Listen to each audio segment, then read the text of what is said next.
Menjelang era globalisasi, pembangunan teknologi dunia semakin ke arah teknologi mesra alam. Lebih-lebih lagi dengan ancaman pemanasan global yang sering diperdebatkan.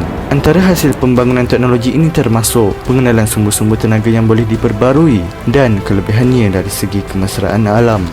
Di Malaysia terdapat 47 stesen jana kuasa yang menjana tenaga bagi 32.75 juta rakyat Malaysia dan 25 daripadanya merupakan stesen jana kuasa jenis tenaga boleh diperbarui, termasuk stesen jana kuasa hidroelektrik dan stesen jana kuasa solar. Penggunaan tenaga boleh diperbarui sering dijunjung dan digalakkan kerana kemesraan alamnya. Namun, ramainya alpa dan kurang cakna akan impak negatif tenaga boleh diperbarui ini terhadap alam sekitar.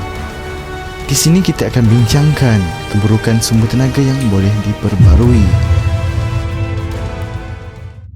Bila kita fikir tentang tenaga yang boleh diperbaharui, semestinya tenaga solar menjadi imej pertama yang muncul di ruang fikiran. Tenaga solar ini sering dikelaskan sebagai sumber tenaga yang bersih dan mesra alam. Walau bagaimanapun, ramai yang kurang didedahkan kepada proses pembuatan panel solar tersebut. Dalam proses pembuatan sel-sel fotovoltaik, bahan-bahan kimia yang berbahaya digunakan ketika mencuci dan menulingkan permukaan panel tersebut.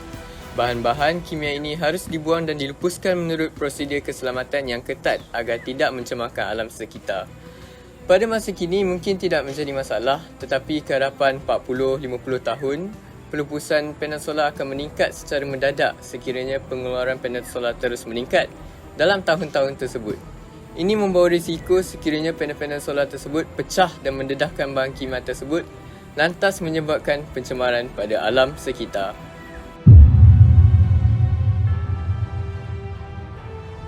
Selain daripada tenaga solar, mari kita lihat sumber tenaga lain pula. Apa kata dengan tenaga hidroelektrik? Pengoperasian empangan hidroelektrik semestinya tidak menggunakan bahan kimia, kan?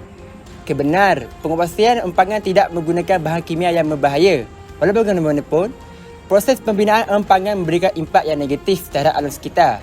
Okey, kita sering melihat hasil daripada sesuatu produk tapi jarang sekali kita ambil kira proses pembuatan produk tersebut, kan? Perkara sama boleh diaplikasikan kepada pembinaan empangan hidroelektrik. Pembinaan empangan hidroelektrik memerlukan keluasan tanah yang amat besar. Jumlah kawasan hutan yang perlu ditebang menjejaskan habitat fauna tempat lain itu. Empangan yang dibina bagi menjana tenaga hidroelektrik sering mempengaruhi pengaliran air sungai yang turut mempengaruhi ekosistem, lantas memberi impak negatif kepada kehidupan liar dan manusia. Pembinaan empangan hidroelektrik akan mengubah hidrologi dan kualiti air, merupakan antara kesal sumber tenaga boleh diperbaharui terhadap alam sekitar. Antara sumber tenaga yang boleh diperbaharui yang biasa digunakan ialah tenaga angin.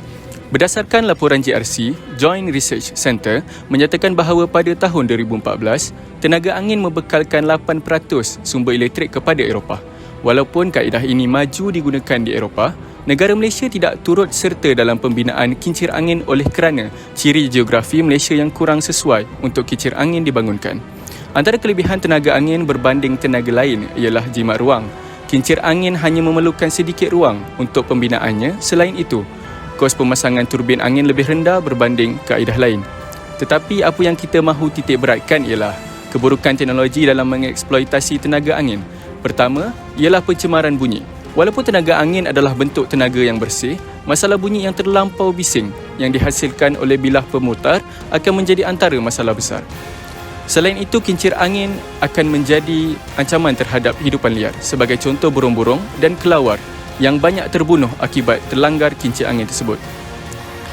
Tuntasnya, rakyat haruslah cakna akan penggunaan tenaga serta sumber tenaga tersebut. Persoalannya sekarang, sekiranya sumber tenaga yang boleh diperbarui mempunyai impak negatif, apakah yang kita dapat dilakukan untuk menangani masalah tersebut? Isu ini merupakan isu yang susah untuk diselesaikan. Walau bagaimanapun, terdapat beberapa cadangan langkah atau inisiatif bagi mengurangkan impak negatif sumber tenaga yang boleh diperbarui terhadap alam sekitar. Antaranya termasuk menambah baik sumber tenaga boleh diperbarui agar lebih mesra alam. Misalnya, menginovasikan proses penghasilan panel solar agar kurang menggunakan bahan kimia yang berbahaya. Di samping itu, kita boleh menggunakan sumber tenaga yang alternatif dan lebih mesra alam agar mengurangkan impak negatif tenaga boleh diperbarui terhadap alam sekitar. Misalnya, teknologi alga yang diperkenalkan baru-baru ini. Teknologi ini menggunakan alga dan proses fotosintesis bagi menghasilkan tenaga elektrik. Akhir sekali, inisiatif yang turut berkesan adalah dengan mengurangkan penggunaan tenaga elektrik secara umum agar keperluan tenaga tidak mencanak drastik yang merupakan punca pembukaan stesen-stesen janakuasa baharu. Setakat itu sahaja pembincangan untuk hari ini. Sekian, terima kasih.